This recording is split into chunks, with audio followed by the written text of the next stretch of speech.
I never expected to be fighting for the right to keep my grandfather's fence. The 5 acres of land had been in our family for 3 generations.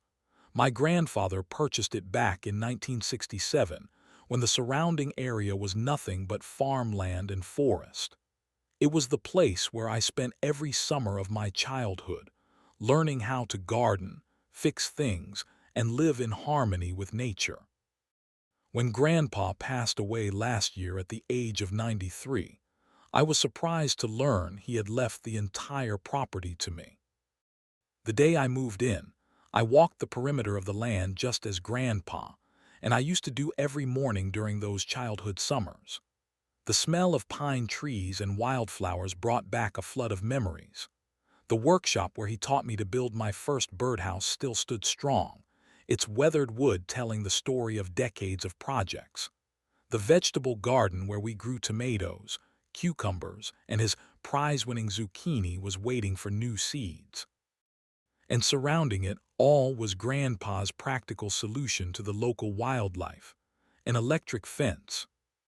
The fence was nothing fancy. Simple wooden posts with wire running between them, electrified just enough to deter the deer, raccoons, and other creatures that would otherwise feast on the garden. Grandpa had installed it 30 years ago after losing 3 seasons of vegetables to hungry animals. Nature deserves respect, he had told me, but boundaries matter too. He always made sure it was safe, properly grounded, clearly marked with warning signs, and with a voltage that would startle but never harm. I settled into life on the property easily. Each morning I would drink coffee on the porch, watching the sunrise just as Grandpa had done. During the day I would work remotely from his old study, the windows open to catch the breeze. In the evenings I would tend to the garden or make improvements around the house. It was peaceful, meaningful, and everything I had hoped for when I decided to carry on his legacy. Then came the letter that changed everything. I noticed the crisp white envelope in the mailbox, its official letterhead standing out among the usual bills and advertisements. Oak Ridge Estates Homeowners Association, it proclaimed in embossed letters. I had heard rumors about development in the area, but nothing that seemed relevant to my isolated piece of land. The letter informed me that due to recent rezoning and expansion, my property had been incorporated into the Oak Ridge Estates planned community. There was language about community standards and aesthetic uniformity that made my stomach tighten. But it was the final paragraph that truly alarmed me. Your property has been found in violation of Section 3.7 of the HOA Covenant regarding appropriate fencing materials and electrical modifications. Immediate removal of non-compliant electric fencing is required within 14 days of this notice. I stood at the edge of the property, the crumpled letter in my hand, looking out at the land my grandfather had lovingly tended for decades.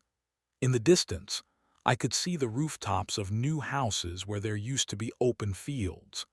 The fence that had protected our garden for 30 years was now apparently non-compliant, according to people who had never set foot on this soil, never understood its purpose or meaning.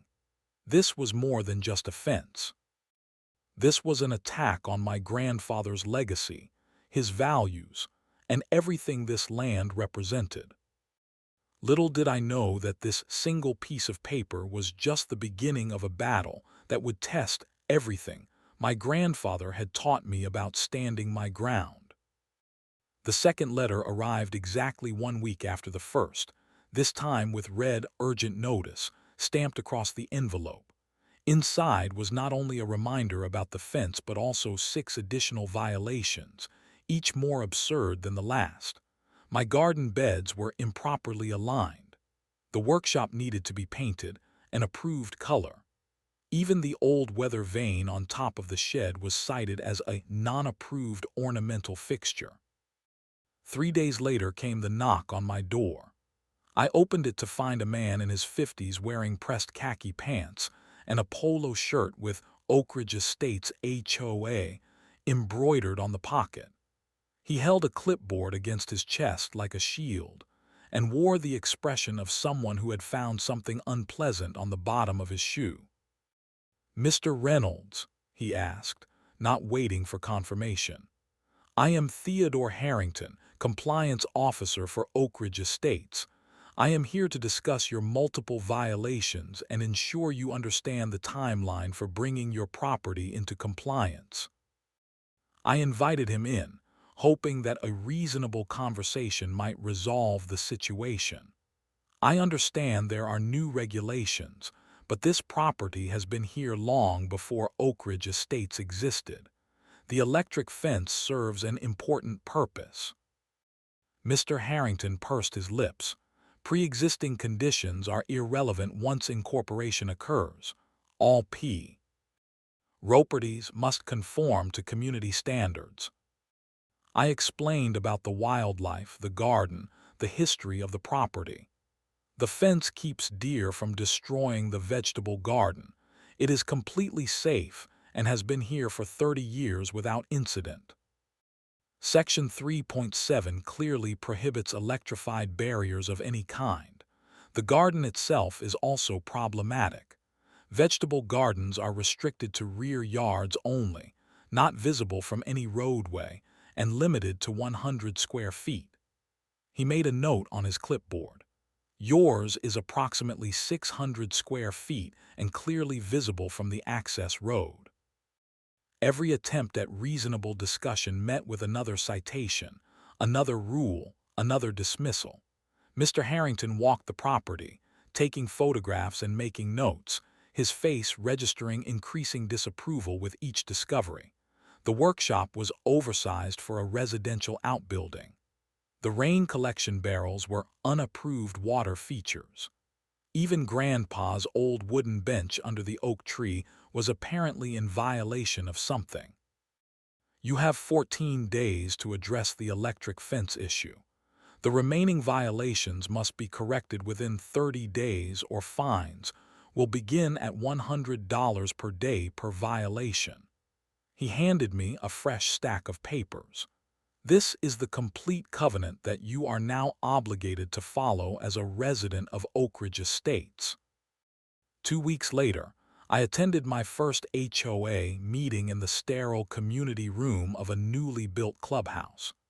I signed up to speak during the open forum, prepared to explain my situation and request reasonable accommodations based on the property's history and agricultural purpose. When my name was called, I approached the microphone and began to explain my grandfather's legacy and the practical purposes of the features being cited as violations. I barely got through my introduction when Mr. Harrington interrupted. "The board is familiar with the situation at 1478 Oak Ridge Lane," he said, not even looking at me. "This is a clear case of willful noncompliance with multiple covenant violations. I recommend we proceed with enforcement actions, including escalating fines." The board members, 5 individuals I had never met before, nodded in automatic agreement. The president, a woman with perfectly styled hair and a diamond tennis bracelet, barely glanced up from her phone. "Standard enforcement protocol approved. Next item." Just like that, I was dismissed. As I gathered my materials, Mr. Harrington approached. "This would be so much simpler if you would just comply, Mr. Reynolds. Oak Ridge Estates is a premier community. Properties like yours bring down values for everyone." "This property has been in my family for 3 generations," I responded, "long before Oak Ridge Estates was even an idea." Something changed in his expression then, a flash of something personal, something beyond professional enforcement of rules. "Times change, Mr. Reynolds. Either you change with them or you get left behind." He smiled thinly. "Or in this case, fined into compliance." Over the next month, the notices continued to arrive. The fines began accumulating. Each time Mr. Harrington conducted an inspection, He found new violations to add to my growing file. What had started as an issue with the fence had morphed into a comprehensive attack on every aspect of my grandfather's property. It was becoming clear that this was not about compliance with rules. This was about erasing the character of the land, transforming it into something that fit neatly into the Oak Ridge Estate's vision, regardless of its history or my wishes.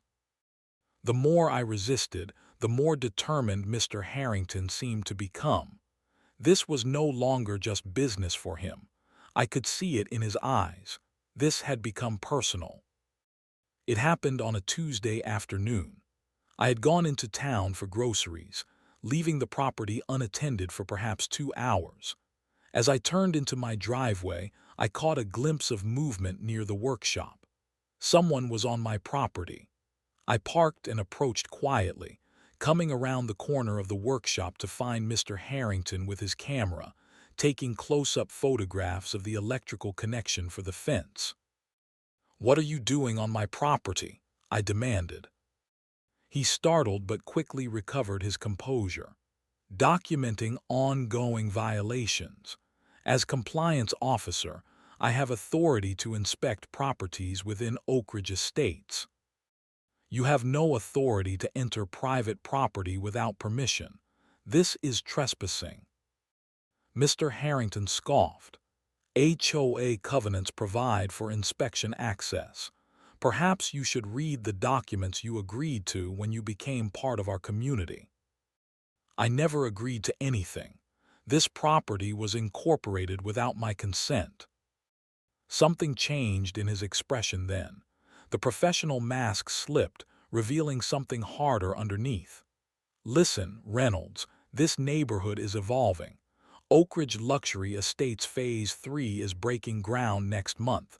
Properties like yours are an eyesore and a liability to the development plan."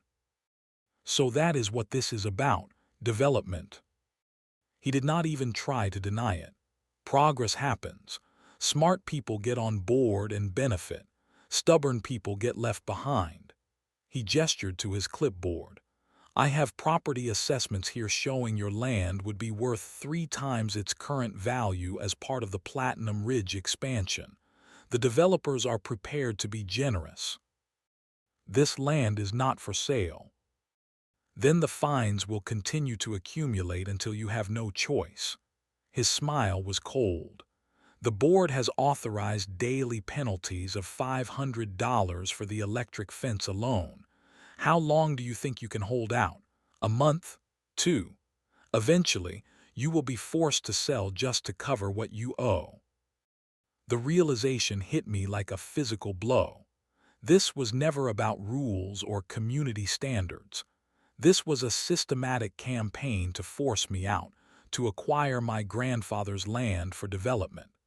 Mr. Harrington was not just an overzealous HOA officer. He was working directly for the developers. "Get off my property," I said quietly. "Now." "Or what?" he laughed. "Add threatening an HOA officer to your violations. That is another $250 per day." After he finally left, I sat at my grandfather's kitchen table, surrounded by the mounting stack of violation notices and fine assessments. The inheritance that was meant to be a blessing now felt like an anchor dragging me down into financial ruin. The numbers were impossible. At current rates, the fines would exceed $15,000 per month. My savings would be depleted within 3 months. I looked at the photograph of my grandfather on the wall, his weathered face smiling from beneath his favorite fishing hat. He had worked his entire life to pay for this land, to build something meaningful to pass down through generations. Now I was facing the possibility of losing it all to corporate greed disguised as community regulations. The rain started around midnight, pounding on the tin roof of the workshop where I sat sorting through old documents, looking for anything that might help my case. I fell asleep at the workbench, waking at dawn to the sound of birds and the fresh smell that comes after a heavy rain. I stepped outside to assess any storm damage and stopped cold.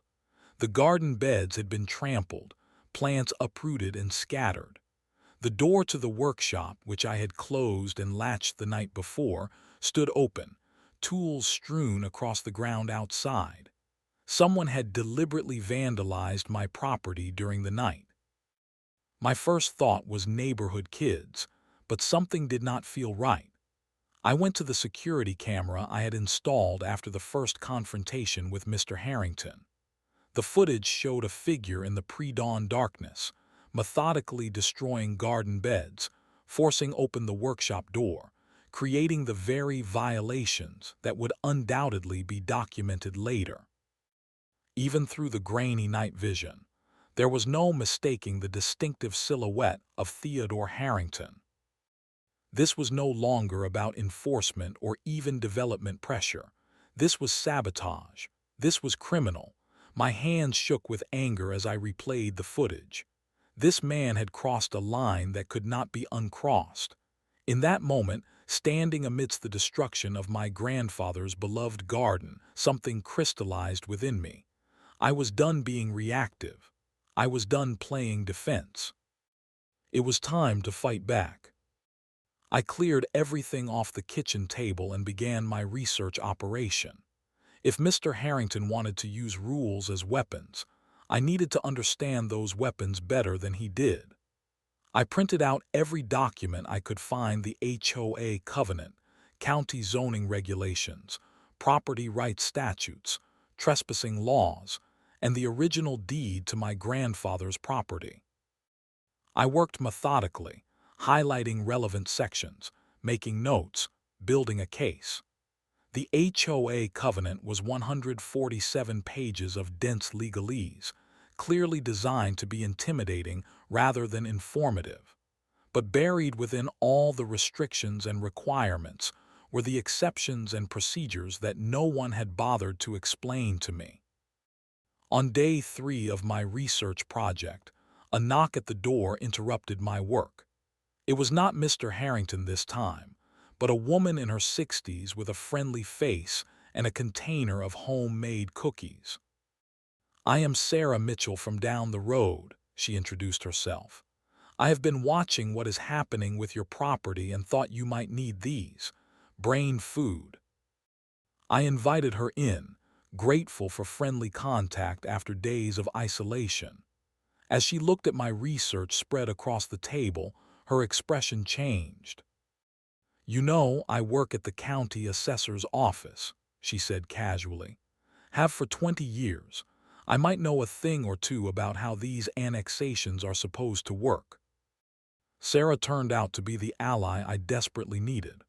Over coffee and cookies, she explained that the HOA annexation process had specific requirements, including proper notification periods, public hearings, and in some cases, property owner consent. "They rushed this through during the holiday period last year when most people were traveling," she explained. "The notification was legally posted but intentionally minimal. Classic developer tactic when they want to avoid opposition." She looked through my grandfather's original deed and property maps. "This is interesting," she noted, pointing to a clause about agricultural exemptions. "Your property was registered under the Rural Heritage designation when your grandfather added the specialized garden irrigation system in 1994. That status should have triggered additional review before incorporation into any residential HOA." With Sarah's guidance, I dug deeper into the county records. We discovered that properties with the Rural Heritage designation were entitled to continue certain agricultural practices, including protective fencing for crop areas, regardless of subsequent zoning changes. My grandfather's electric fence should have been grandfathered in under the county's prior use doctrine. Even more revealing was what we found about Theodore Harrington himself. Sarah helped me access public records showing that he had been involved in similar situations, with 3 other rural properties that had been incorporated into planned communities.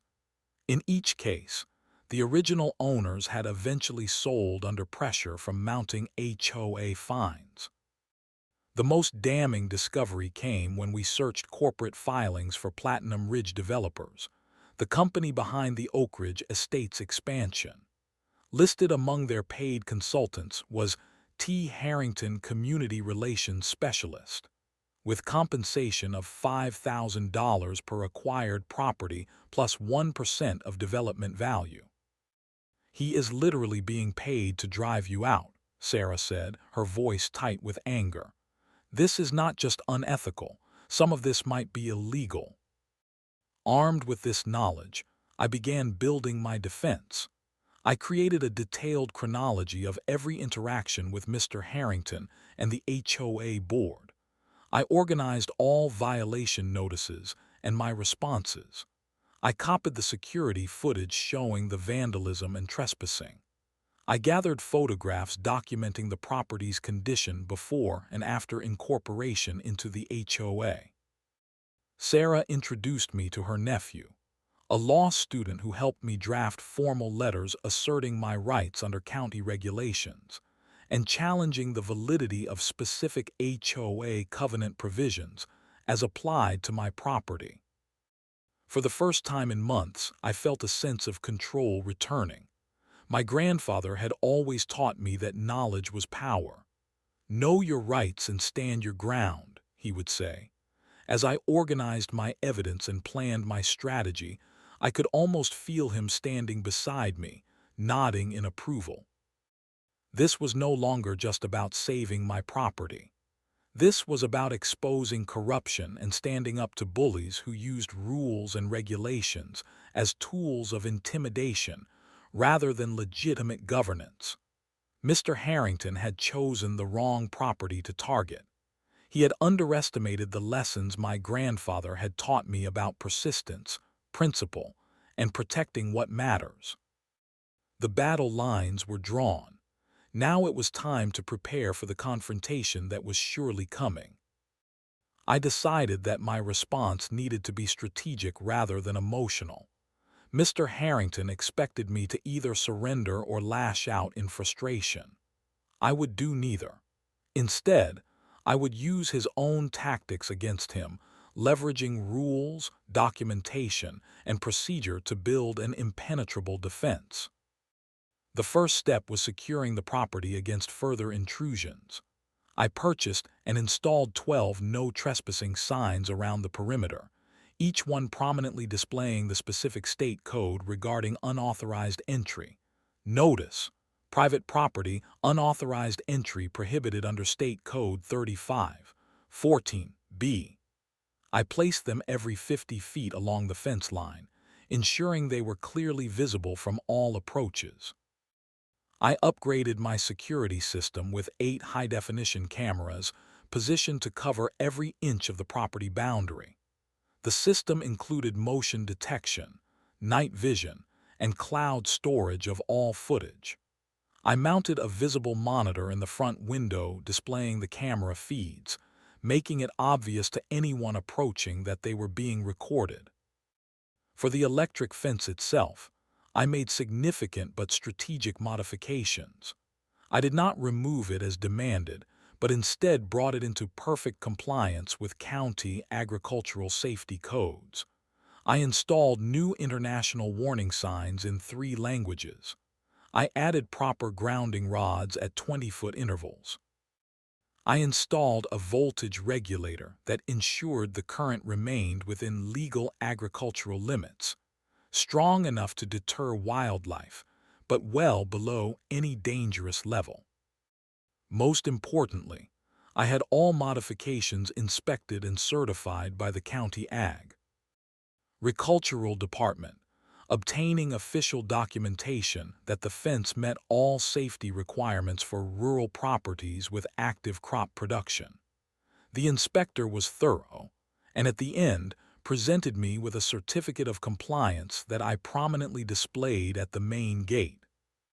With the property secured, I moved to formal legal notification. Sarah's nephew helped me draft a cease and desist letter addressing both the HOA board and Mr. Harrington personally. The letter detailed every unauthorized entry onto my property, the vandalism captured on security footage, and the conflict of interest presented by Mr. Harrington's financial relationship with the developers. I had the letter delivered via certified mail, requiring signature confirmation. Attached was a complete dossier of evidence including photographs, video footage, and corporate records showing Mr. Harrington's consultant role with Platinum Ridge developers. This letter serves as formal notice that any further unauthorized entry onto the property will be treated as criminal trespassing and reported immediately to law enforcement, the letter stated clearly. Furthermore, the continued application of HOA covenants to this property is being challenged on the basis of improper annexation procedures and protected rural heritage status under County Ordinance 17.5. Within the house, I transformed the study into a command center. Each wall featured organized documents, property records on one, HOA communications on another, legal precedents and county regulations on the third, and a timeline of events on the fourth. Everything was meticulously labeled, cross-referenced, and ready for potential legal proceedings. I made one concession that was strategically valuable. I repainted the workshop in one of the HOA-approved colors. This seemingly compliant action served a dual purpose. First, it removed one legitimate violation from their arsenal. Second, it created the impression that I was selectively conforming, making their fixation on the electric fence seem increasingly unreasonable to any objective observer. The final element of my strategy was community outreach. Sarah introduced me to other neighbors who had experienced similar pressure from the HOA. We began meeting regularly, sharing information and building a coalition of residents concerned about the developer's tactics and the HOA's role in facilitating them. One evening, as I stood in Grandpa's workshop testing the voltage on the newly certified fence, I felt a sense of calm determination.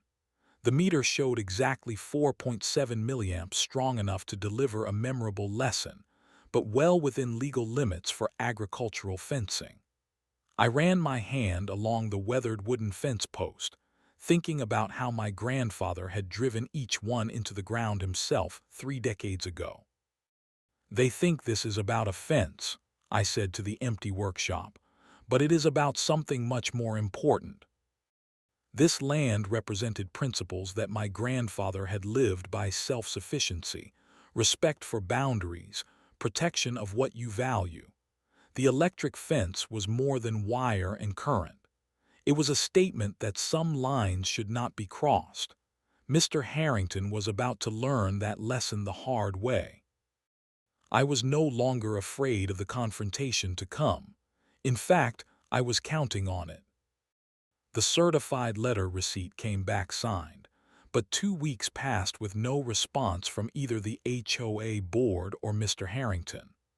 The violation notices stopped arriving, creating an uneasy silence that felt more like the calm before a storm than an actual resolution.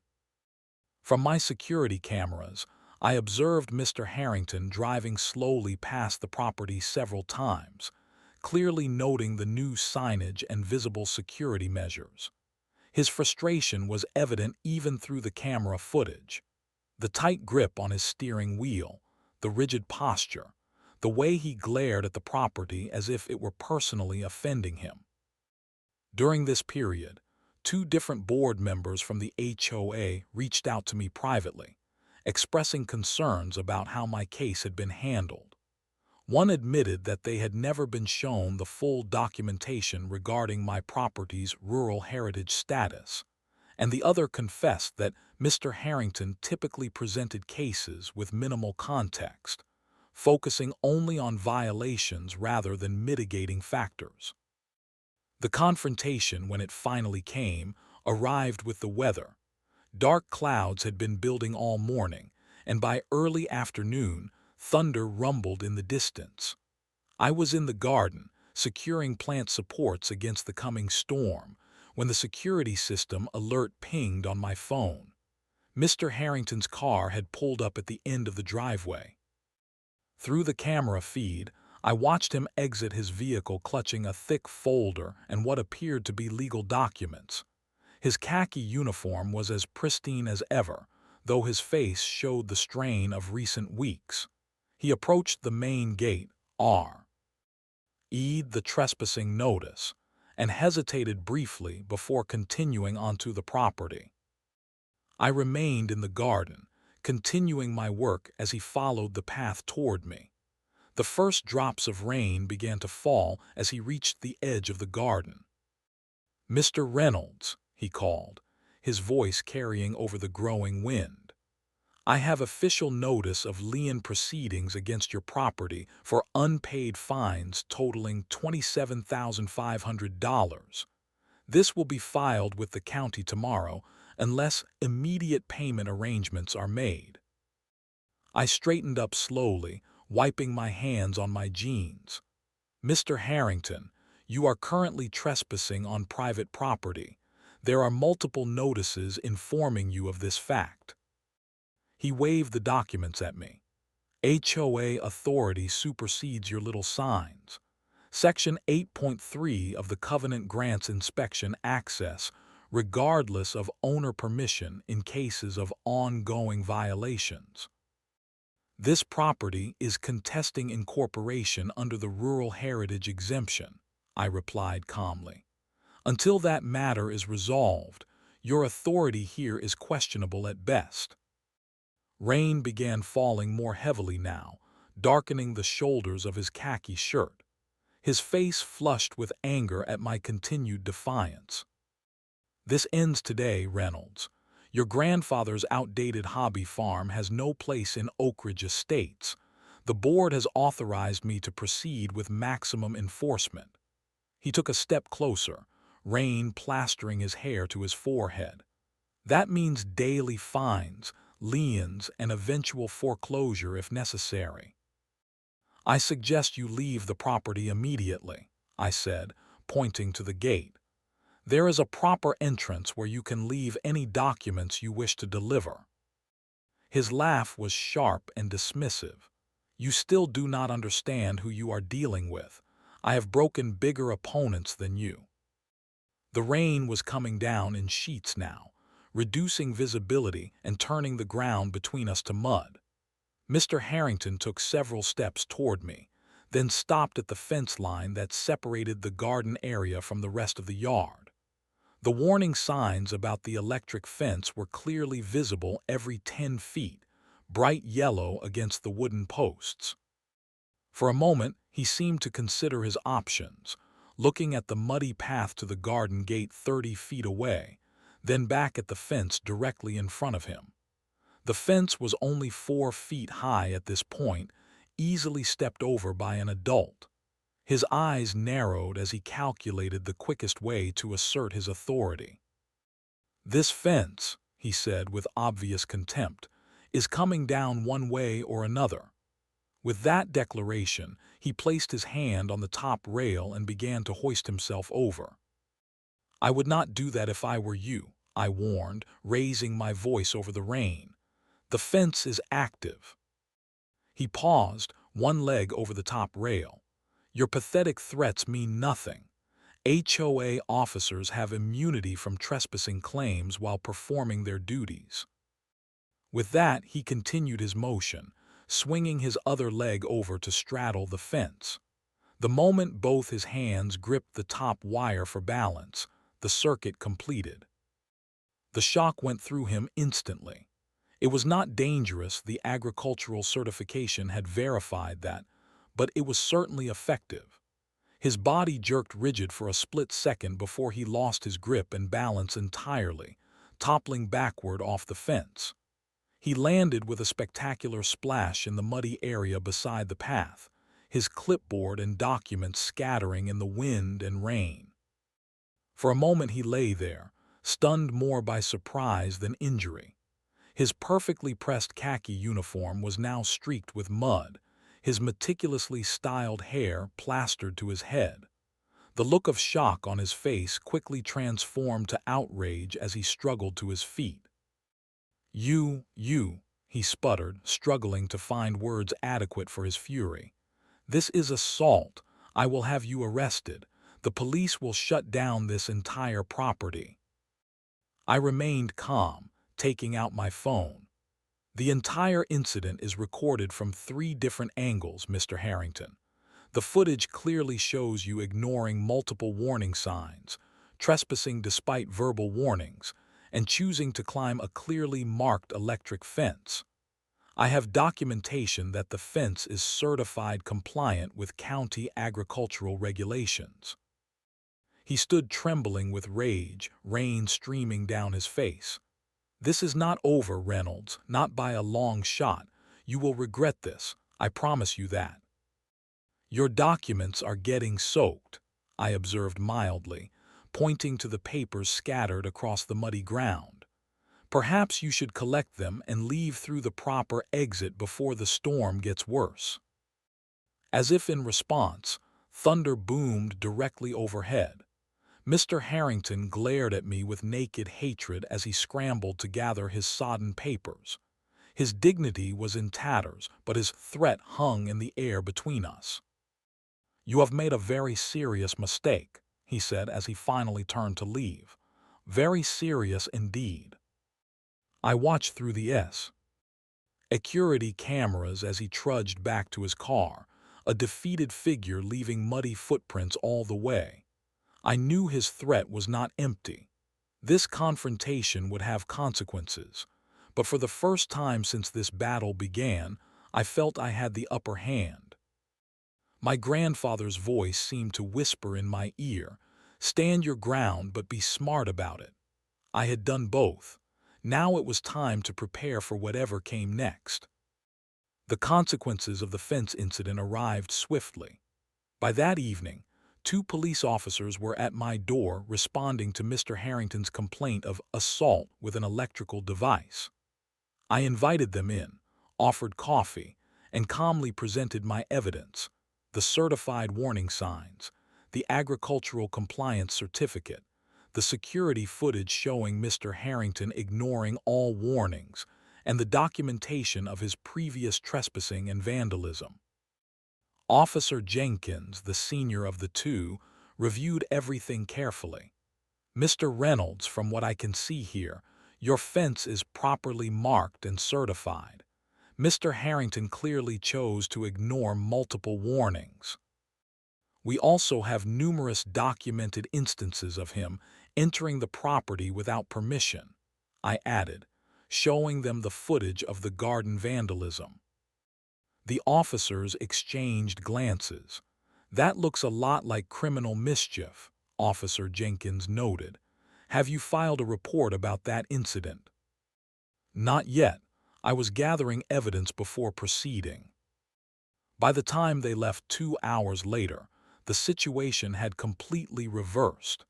Instead of taking a report against me, they had taken my statement regarding Mr. Harrington's repeated trespassing and the vandalism incident.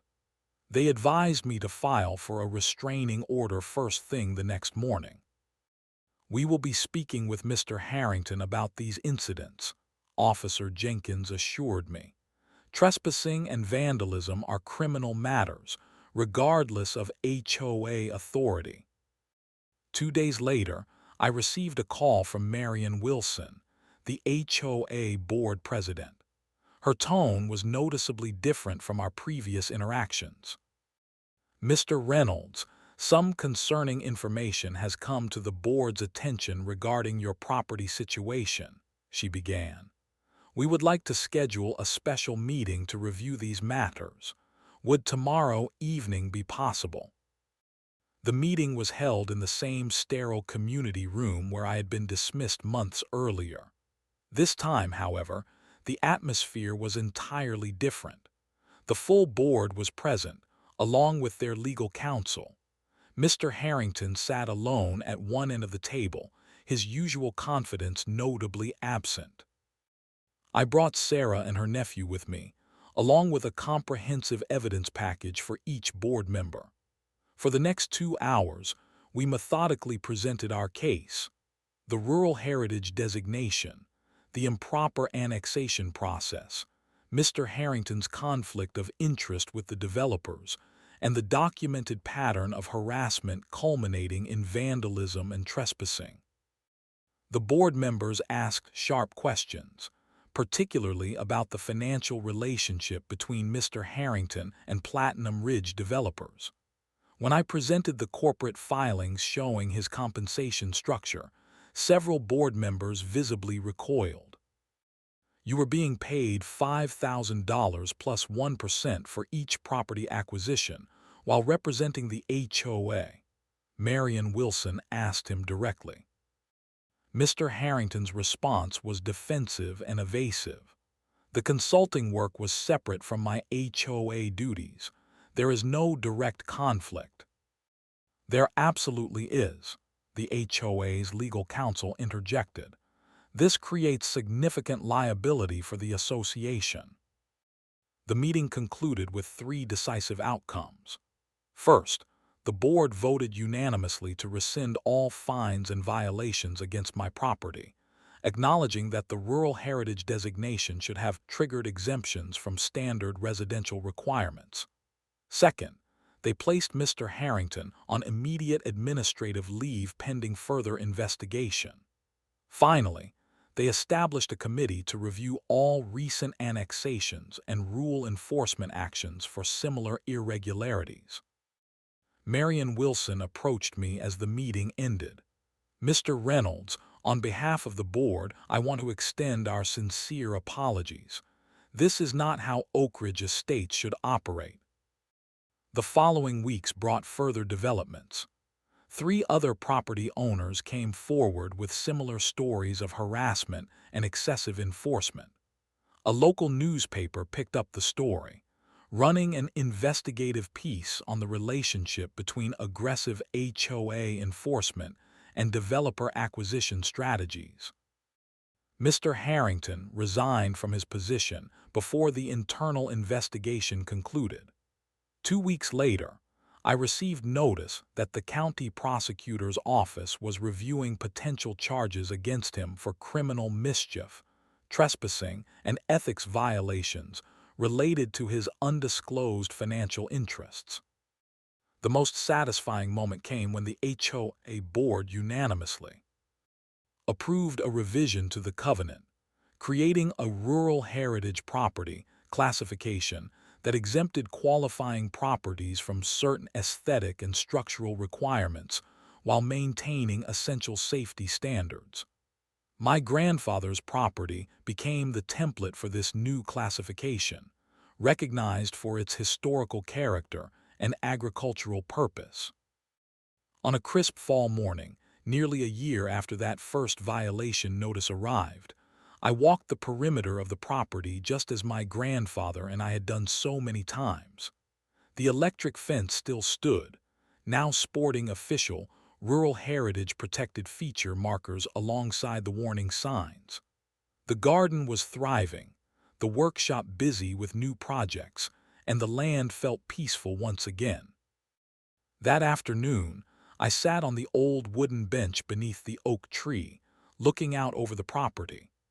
A framed photograph of my grandfather stood on the workshop windowsill, his weathered face smiling out at the land he had loved and protected for so many years. "We did it, Grandpa," I said quietly. "We protected what matters." In the end, this fight had never really been about an electric fence. It had been about respecting history, preserving legacies, and standing firm against those who would use rules as weapons rather than tools for genuine community governance. It had been about boundaries, not just the physical ones that surrounded the property, but the moral ones that define how we treat each other and the places we call home. The electric fence still hummed softly, doing its job as it had for decades, a reminder that some boundaries deserve to be respected, and that crossing them without permission can indeed deliver a shocking lesson.